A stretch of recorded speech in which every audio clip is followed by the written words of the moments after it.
Hello everybody. This video is how to replace the screen of a Vaio SVE14 and similar models. I purchased this screen replacement at laptopscreen.com.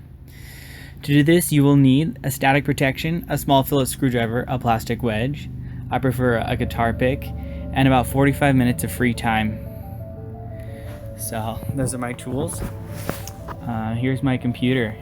So I crushed the screen, if you can see the dent up there. So this computer still worked, but the screen had a big blot on it. So to do this, you want to remove the battery first, and then there's probably like 20 screws on the bottom, so you have to take those out. I'm moving pretty fast here,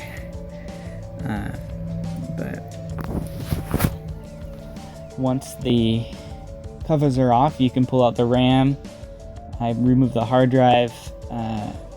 The only screws that were different on the back cover were down by the battery, so the two, the left and right side of the battery there. So after all the screws are removed, I used my guitar pick to kind of pop off the bottom cover, and then there was a few more screws by the battery I had to remove. So here I go again. Once that's popped off, it should just slide away, and you can set that off to the side.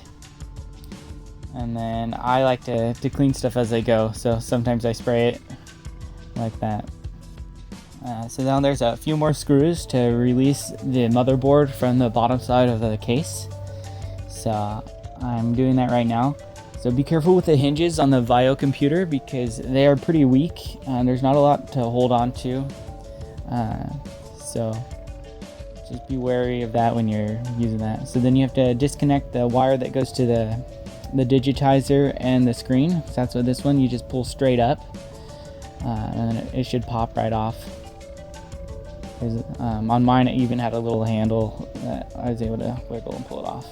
And then there's two Wi-Fi antennas. There's a backup and the primary.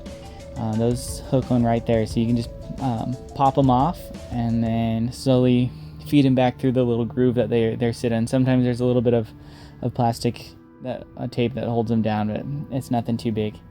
So once those are loose, you can pull off the bottom. Alright, so there's a front cover.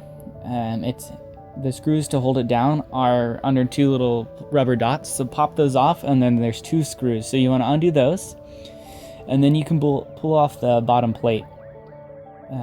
So that's what I'm working on right now. Once that's popped off, you can access three more screws that hold down the digitizer.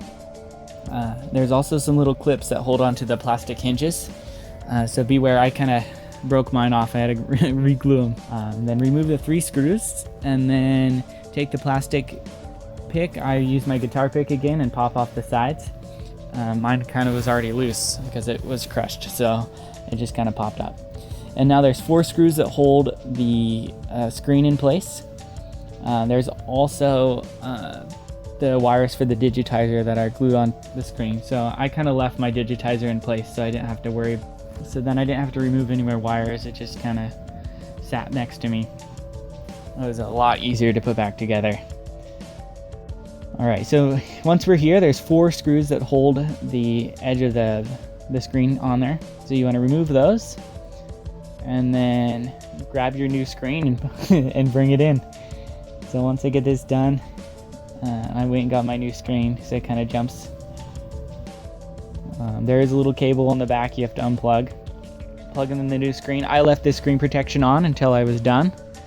That way there wasn't any dust or anything that got between the screen and the digitizer. So once that's in place, it kind of locks in place. You can redo the process. So put back the four screws. Put the digitizer back on. I cleaned off everything. Made sure there wasn't any dust. I pull off the protection film and then put the digitizer on. Then kind of clicks back in place around the edges, and then make sure you put the three screws back in. I'd also recommend right now putting a little bit of epoxy or some other strong glue on the hinges. That way they don't get weak.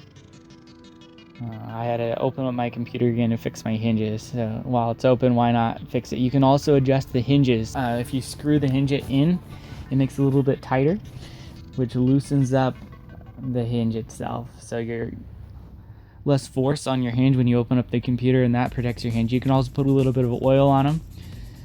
Your computer will open up easier, but it's less stress on the hinge. So before you put on this cover, I'd recommend doing that. That snaps back in place, and then I kind of smash the hinges down to line up with the motherboard. Screw those puppies in, and then you're on your home stretch going back to making your computer work again. So once the motherboard hinges were in place, I'll reroute the wires back through the little grooves, hook them into the right spot, make sure everything's secured, and then I cleaned off the back cover, snapped that back in place, put all the components back in. The grueling process of finding where all the screws go, and make sure that just those two in the back by the battery were the only ones that were a different size, so you didn't have to worry about where the screws go. Just make sure they all get in there. There's also 2 screws that go on the hard drive cover, and then 1 screw that goes over the RAM, so make sure you don't screw those in early before you put the covers on those. There was also two really small screws where the battery was underneath the battery, so that they're very easy to tell the difference between everything. Then we just got to pop the battery in and then turn it on, and hopefully your computer looks like mine, no broken screen and turned on just great. So I hope you enjoyed the video. This was my first one.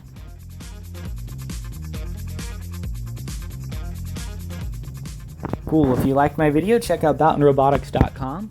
There are a lot more projects that I work on, and I hope to help someone with whatever they need. Shoot me a question if you need help with anything. I am happy to help you out. So thank you guys.